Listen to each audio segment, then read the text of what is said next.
Statistics show that by the age of 18, 1 in 4 girls and 1 in 8 boys will be sexually abused. 90% will be abused by someone they know and trust. Without effective intervention, child sexual abuse can cause long-term adverse effects on a victim's entire future.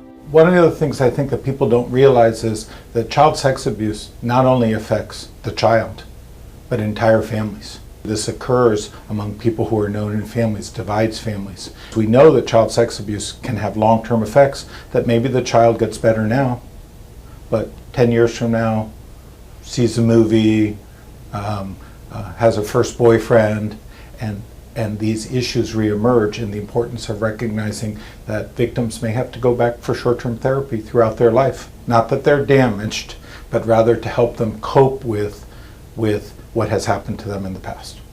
Despite gains made through prevention and awareness initiatives, child sexual abuse continues to occur in communities across every socioeconomic background. Almost as troubling as the abuse itself is the issue of what can happen after a child discloses abuse. In the past, victims were often re-traumatized through a fragmented process that did not consider their needs. Child abuse cases are very unique and difficult cases to investigate and prosecute. 25 years ago, we simply were not as knowledgeable about child abuse cases and the effect that they had on the child victim.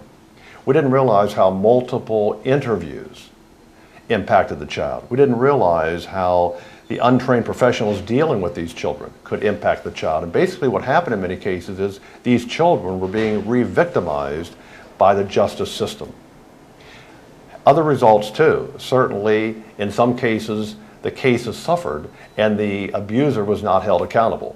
And more importantly is, it took longer for that child victim to begin the healing process.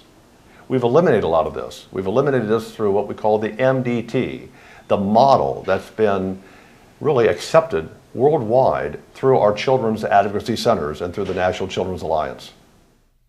Recognizing the need for a new way to treat these cases, communities came together in the mid-1980s to create an innovative, child-focused, and child-friendly response.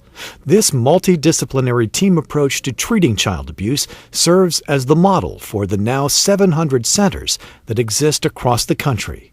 Last year alone, these centers helped more than 250,000 children begin to heal. The multidisciplinary team is at the heart of the coordination of services for the Children's Advocacy Center. In our case here in Miami, it includes the Child Welfare Agency, which is the Department of Children and Families that does the investigation, the Children and Special Needs Unit, which is a part of the State Attorney's Office that does the forensic interviewing of the child telling his or her story.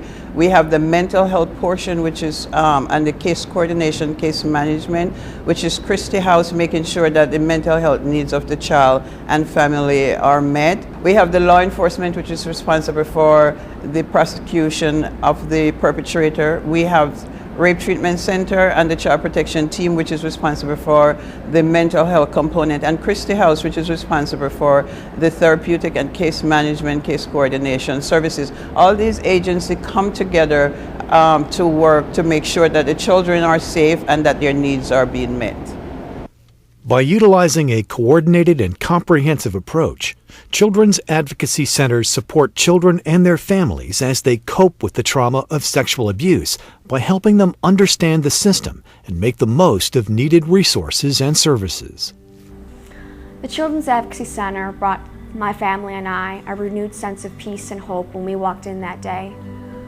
I walked in feeling hopeless, unsafe, and was welcomed with people that welcomed us with open arms, understood us, and gave me a renewed sense of being able to trust somebody again and share my story.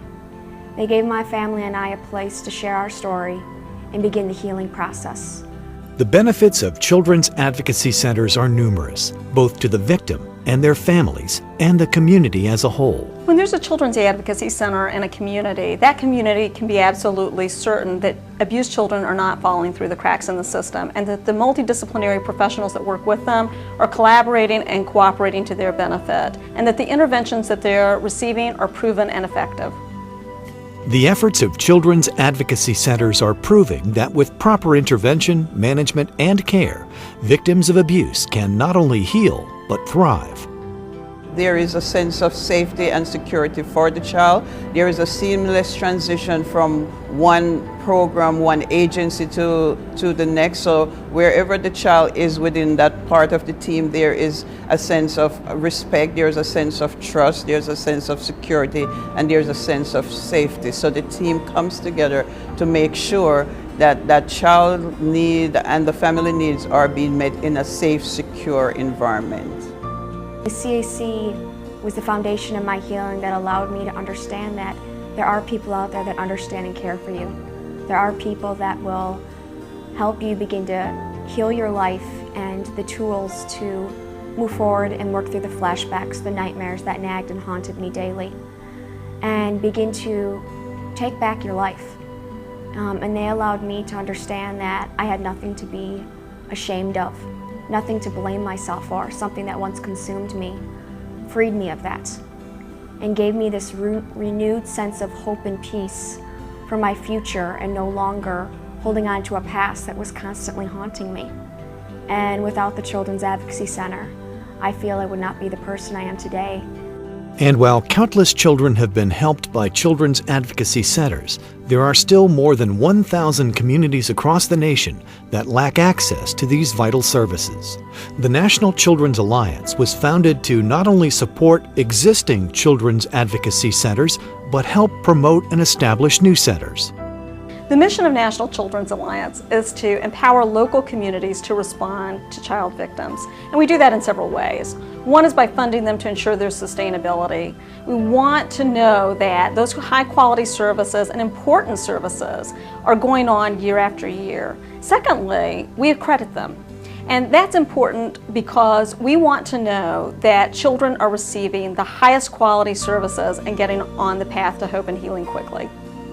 Because children's advocacy centers are community-based programs, the Alliance encourages the very members of these communities to work together to help victims through their local CAC.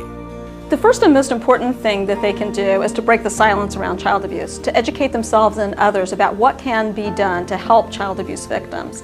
But they can also both donate and volunteer through their local Children's Advocacy Center. To find out more about children's advocacy centers, please visit nationalchildren'salliance.org.